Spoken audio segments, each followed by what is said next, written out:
Hello everyone, welcome back our channel. तो आज के इस वीडियो में बात करने वाले हैं आयुष के बारे में, स्टे राउंड के बारे में। और ये बेहद ही इंपॉर्टेंट वीडियो है कि इसका नोटिफिकेशन जस्ट अभी आया है, यानी कि इसका नोटिफिकेशन अभी कल ही आया था और इसका मैं वीडियो बना रहा हूँ आपको, ताकि मालूम सके क्या क्या शेड्यूल है, किस तरीके से करना है, किस दिन रजिस्ट्रेशन करना है, कब इसकी पेमेंट करनी है, कब तक पेमेंट करनी है इसकी, किस दिन रिजल्ट आ जाएगा, कब आपको नोडल सेंटर जाना है, कब आपको सिर्फ फिजिकल रिपोर्टिंग करनी है, वो सारी डिटेल आपको यहाँ पे इस वीडियो में मिल जाने वाली है। तो हम पूरा शेड्यूल बताएंगे और ये भी बताता हूँ मैं आपको कि क्या जिन्होंने राउंड 1, राउंड 2, राउंड 3 पार्टिसिपेट किया हुआ है, क्या उन्हें भी पार्टिसिपेट कर सकते हैं या फिर नहीं कर सकते हैं, क्या उन्हें रजिस्ट्रेशन करना है या फिर नहीं करना है। ठीक, ऐसे बहुत से डाउट्स होंगे आपके माइंड में पुट रहे होंगे, बस सारे डाउट्स आपके वीडियो में क्लियर हो जाएंगे लास्ट तक, जिससे कोई भी क्वेश्चन आपके माइंड पे नहीं रह जाएगा। ठीक है, स्टार्ट करते इस वीडियो को, बताते हैं क्या है। तो जैसे कि आप ये इनकी ऑफिशियल वेबसाइट है, आप भी चेक कर सकते हो।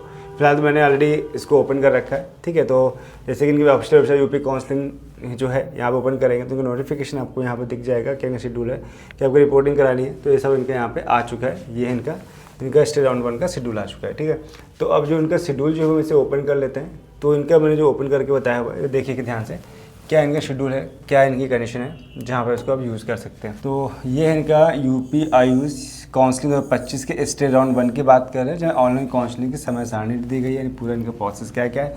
बहुत ही ध्यान देखिएगा, बहुत ही ध्यान से ये देखिएगा कि लोग डेट देखते हैं बच्चे और लेकिन कन्फ्यूज़ रहते हैं कि डेट, लेकिन टाइम नहीं देखते। इससे गलती होती है, सोचते आज तो पूरा दिन है, मैं रात तक कर दूंगा, या चॉइस फिलिंग है कल तक कर दूंगा, ऐसे सोच की गलती होती है। तो आपको क्या ध्यान रखना है कि डेट तो इंपॉर्टेंट है ही, साथ साथ टाइम भी इंपॉर्टेंट है, किस टाइम तक चीज़ करनी है। अगर इस टाइम तक आपने नहीं किया तो भी गलतियाँ हो जाती हैं। हर साल के बच्चे से गलती कर देते हैं, लास्ट तक वेट करते हैं और टाइम भूल जाते हैं कि यार ये आज का टाइम भी इंपॉर्टेंट है ना। डेट के साथ टाइम भी आपको ध्यान रखना है।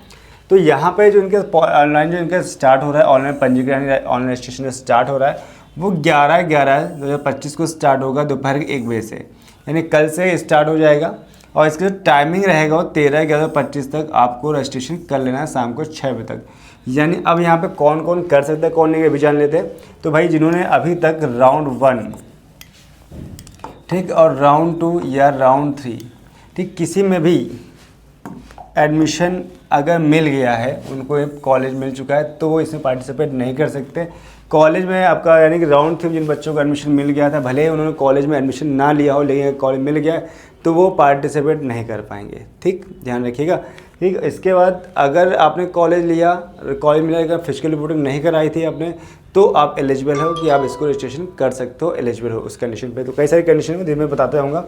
ठीक है, ध्यान रखिएगा। तो इसके बाद जो आपकी धरोहर रानी से जो सिक्योरिटी मनी है, वो आपको 11/11 से स्टार्ट हो जाएगी, कल ही 1 बजे से स्टार्ट हो जाएगी और 14 तारीख तक आपको इसकी सिक्योरिटी मनी जमा करनी है 3 बजे तक, दोपहर में 3 बजे तक।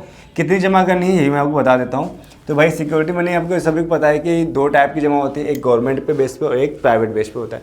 तो अब यहाँ पर अगर देखें तो स्टे राउंड 1 पे आते आते आपके जो गवर्नमेंट जो सीट्स हैं लगभग 90% के ऊपर कह सकते हैं, या गिनी चुनी 1-2% बची होंगी, अदरवाइज सारे सीट्स फिल हो चुकी हैं। तो अब गवर्नमेंट की सोचो कि मुझे गवर्नमेंट मिल जाएगा, तो मे भी ये शायद 1-2 सीट्स सोचो रह गई हूँ, चांस बन जाए। तो कट ऑफ का उसके गिरने के चांस तो नहीं है कि गिरेगा, कट ऑफ हाई रहेगा उस गवर्नमेंट के लिए, तो वो चांस वो कम है। अगर आप पार्टिसिपेट करें मेरे ख्याल से, तो आपको डीम्ड के साथ यानी कि गवर्नमेंट के साथ प्राइवेट भी करना चाहिए। तो उसको हिसाब से आपको इसकी सिक्योरिटी मनी जमा करनी पड़ेगी, जहाँ पे इसका रजिस्ट्रेशन चार्ज आपका 2000 रुपये जमा करना पड़ेगा। ठीक, और इसके साथ ही आपको यहाँ पे सिक्योरिटी मनी 2 टाइप की है, एक 20,000 है और एक 50,000 है। 20,000 उनके लिए है जो केवल गवर्नमेंट पे फोकस कर रहे हैं। ठीक, गवर्नमेंट वाले को क्या करना है 20,000, और जो गवर्नमेंट प्लस प्राइवेट दोनों कॉलेज देख रहे हैं उनके लिए 50,000 है।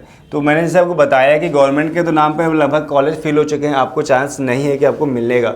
आई थिंक सब फुल हो चुके हैं। सीट्स आपने देखा होगा, रिजल्ट पिछली बार आए हैं इनके शेड्यूल, जो राउंड 3 रिजल्ट आया तो उसके ऐसा गाइड मिल सकता है कि लगभग ना के बराबर है।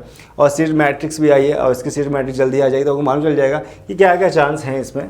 तो फिलहाल तो मेरे ख्याल से आपको प्राइवेट जो आपको रजिस्ट्रेशन करना चाहिए सिक्योरिटी मनी के साथ, वो 50,000 करना चाहिए, सबको दोनों ऑप्शन मिल सके, क्योंकि 50,000 हमको गवर्नमेंट और प्राइवेट दोनों मिल जाते हैं।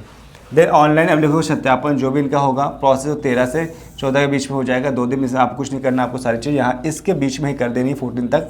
ठीक, जो पहले कर देंगे उनको 13 से स्टार्ट हो जाएगा, जो लास्ट करेंगे 14 तक अपलोड करेंगे या सिक्योरिटी जमा करेंगे तो उनका 14 चला जाएगा। तो फिलहाल जो प्रोसेस है वो 1 से 13 के बीच में है, जो आपको ध्यान रखना है, शाम को 6 बजे तक। इसके बाद जो पंजीकृत की मेरिट लिस्ट आएगी वो आएगी आपको 14 तारीख को। तो जिन जिन बच्चों की कोई मिस्टेक नहीं है, कोई फॉल्ट नहीं है, सब कुछ है, रजिस्ट्रेशन पेमेंट कर दी है, सिक्योरिटी में जमा कर दी है फिजिकल, और इसके साथ जो डॉक्यूमेंट्स हैं वो अपलोड कर दिए हैं, कोई भी मिस्टेक अगर नहीं है तो आपका नाम इस मेरिट लिस्ट में होगा और ये शाम को 6 बजे तक फाइनली आ जाएगी, 14 तारीख को आ जाएगी। तो इसमें भी ध्यान रखिएगा कोई भी गलती ना हो। अगर आपने गलती कर दी तो आपका इस लिस्ट में नाम अगर नहीं है तो फिर आप कुछ नहीं कर सकते।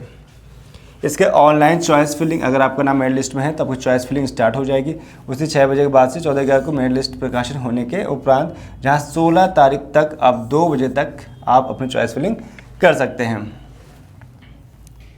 देन इसके बाद अंतिम सीट आवंटन सूची का जो प्रकाशन होगा वो 17 तारीख को हो जाएगा, शाम को 5 बजे तक हो जाएगा, यानी कि 17 को रिजल्ट आ जाएगा इसका। इसके नोडल सेंटर पे अभ्यर्थी मूल अभिलेख को जो सत्यापन होगा तो नोडल सेंटर पे आपको जाना होगा 18 और 19, 2 दिन मिलेंगे भाई, ठीक। 18 19 इसका भी जो तरीका अभी जब रिजल्ट आएगा तो वहाँ पे ये बताएगा कि किस किस रैंक वालों को 18 को जाना है और किस रैंक वालों को 19 को जाना है। ऐसा नहीं आप किसी दिन भी चले जाओ, सोचो 18 19 किसी दिन भी किसी चला जाएंगे, ऐसा नहीं है। आप किसी दिन भी जा सकते हो, ऐसा नहीं है। यानी कि ये नए बच्चों को जिन्होंने राउंड 1 राउंड 2 राउंड में पार्टिसिपेट किया उन्हें तो इसके बारे में जानकारी है, लेकिन जो फर्स्ट टाइम कर रहे हैं राउंड 1 में आ रहे हैं तो उन्हें जानकारी नहीं है। तो ये ध्यान रखिएगा किसी भी दिन आपको नहीं जाना है कि अब मुठा चले गए, ऐसा नहीं है। आपको फिक्स डेट और फिक्स आपका जो रिजल्ट आएगा उसके अकॉर्डिंग उस पर लिखा होगा किसके रैंक तक कितने बच्चे जाएंगे, उसका भी मैं वीडियो लाऊंगा। जैसे रिजल्ट आएगा तो बताऊंगा किस तरह आपको वहाँ पर जाके जाना है, नोडल सेंटर पर किस दिन जाना है और किस बच्चों को कहाँ तक जाना है। देन आपको जब वहाँ नोडल सेंटर पहुँच जाएंगे 19 तक करा लेंगे तो आपके पास जो आपको कॉलेज मिला है उसको डाउनलोड कर पाएंगे, वो भी 18/11/25 से 20 तक आपको करना होगा।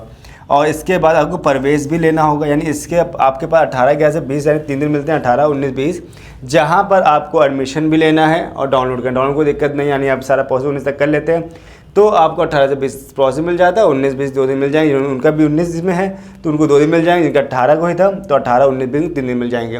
तो वो जाके अपने कॉलेज में एडमिशन ले लेते हैं और इस कंप्लीट प्रोसेस को कंप्लीट करेंगे।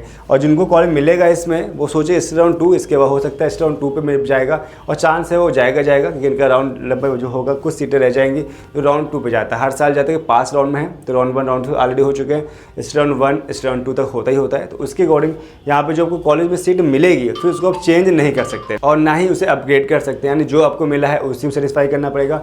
कॉलेज ड्रॉप नहीं कर सकते हैं, कुछ कंडीशंस हैं वो मैं आपको बताऊंगा, ठीक है। तो यार मैंने पिछले वीडियो में बता रखी है क्या कंडीशन है, तो अगर मैं ज़्यादा बताऊँ वीडियो लंबा हो जाएगा। देन अब आगे आते हैं यहाँ पर उनके कुछ कंडीशंस क्या क्या हैं कि उन्होंने जो मैंने बात बताई उन्हीं बातों में उन्होंने यहाँ पे कुछ बताया है, वो भी ध्यान से देखिएगा क्या क्या कंडीशन है। यहाँ पर कह रहा है कि जिन्होंने राउंड 1 राउंड 2 राउंड 3 में काउंसलिंग कर रखी है, ठीक, आवंटन सीट मिल गई है, ऐसे स्टे वैकेंसी राउंड 1 में पार्टिसिपेट नहीं कर पाएंगे, ठीक।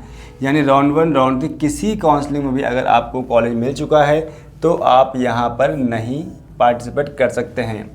इसके बाद राजकीय है निजी क्षेत्र की आयुष का स्टे वैकेंसी राउंड के काउंसलिंग 1 के प्रोविजनल आवंटित सीट अलॉटमेंट सीट पर अभ्यर्थी प्रवेश प्राप्त करना अनिवार्य होगा। यानी जो मैंने बताया आपको, ये अगर आपको कॉलेज मिलता है तो आपको कॉलेज लेना ही होगा। ऐसे अभ्यर्थियों को अनिवार्य रूप से सत्यापन कराना होगा नोडल सेंटर पर, जो मैंने आपको बताया टाइमिंग 18 19 20 के बीच में। और साथ ही अगर आप ऐसा नहीं करते हो तो अगर आप जमा नहीं कर पाते हो, यानी कि अगर नोडल सेंटर आप नहीं जाते हो, यानी कॉलेज आपको मिल गया, आपने रजिस्ट्रेशन कराया, सिक्योरिटी में जमा कर दिया आपने 50,000 रुपये और इसके बाद सोचा मैं नहीं लूँगा, तो क्या आपका पैसा नहीं आएगा, वो पैसा चला जाएगा, तो आपको पैसा जब्त हो जाएगा। AA-CCC घोषित अनर्ह अभ्यर्थी काउंसलिंग की प्रक्रिया में भाग लेने हेतु पात्र नहीं होंगे, यानी जिन्होंने AA-CCC में रिजल्ट उनका आया है, उन्हें कोई कॉलेज मिल चुका है, वो पार्टिसिपेट नहीं कर सकते। स्टे वैकेंसी राउंड में कोई पुनर्मंटन अनुमान नहीं होगा, यानी कोई भी अपग्रेड नहीं कर सकते। जो आपको मिला है वही फाइनली है, आप राउंड 2 में नहीं जा सकते राउंड 1 वाले, और जो भी मिला है वो परफेक्ट होगा, कोई चेंजमेंट नहीं कर सकते हैं। देन यहाँ पर है स्टे वैकेंसी राउंड 1 है तो आपको अभ्यर्थी को कितना पेमेंट करना होगा, रजिस्ट्रेशन करना होगा। तो रजिस्ट्रेशन, हाँ अभी ये बात आते हैं, आपको रजिस्ट्रेशन तो आपको 2,000 रुपये करना है मात्र।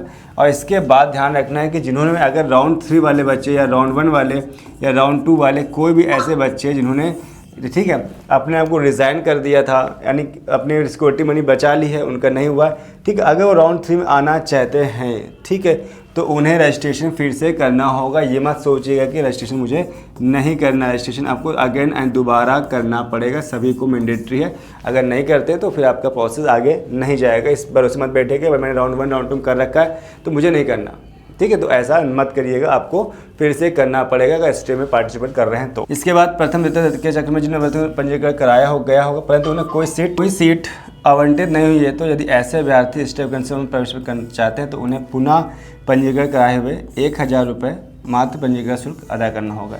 यानी कहने मतलब जिन्होंने राउंड 1, राउंड 2, राउंड 3 पार्टिसिपेट किया लेकिन उन्हें अभी तक कोई भी कॉलेज नहीं मिला है उनमें से, तो वो इसमें फिर से पार्टिसिपेट करने से बता रजिस्ट्रेशन करना होगा, लेकिन रजिस्ट्रेशन उनके लिए कम होगा। जहाँ सबके 2000 जमा करना होगा तो यहाँ पर आपको 1000 पे करना पड़ेगा। इसके बाद आपको जाना होगा नोडल सेंटर पे, जो इनका सीट लिखा हुआ है ये कहाँ पर है, और यहाँ पे आपको पार्टिसिपेट करना होगा। ठीक, इतना इनका प्रोसेस है। इस प्रोसेस को पूरा कंप्लीट करने के बाद ही आप इसमें कर पाएंगे। तो ध्यान रखिएगा, कोई मिस्टेक ना करिएगा। अगर वीडियो अच्छा लगा है तो लाइक कीजिए, दूसरा शेयर कीजिए ताकि उनको भी ऐसी इन्फॉर्मेशन पहुँच सके। और चैनल में अगर पहली बार आए तो चैनल को सब्सक्राइब करिएगा, ठीक है, और साथ में बेल आइकन पुश करें ताकि नोटिफिकेशन प्रॉब्लम मिलते रहे और आपको कोई भी चीज़ मिस ना हो। तो इस वीडियो में इतना रखते हैं, मिलते हैं नेक्स्ट वीडियो में नई वीडियो साथ। Thanks for watching.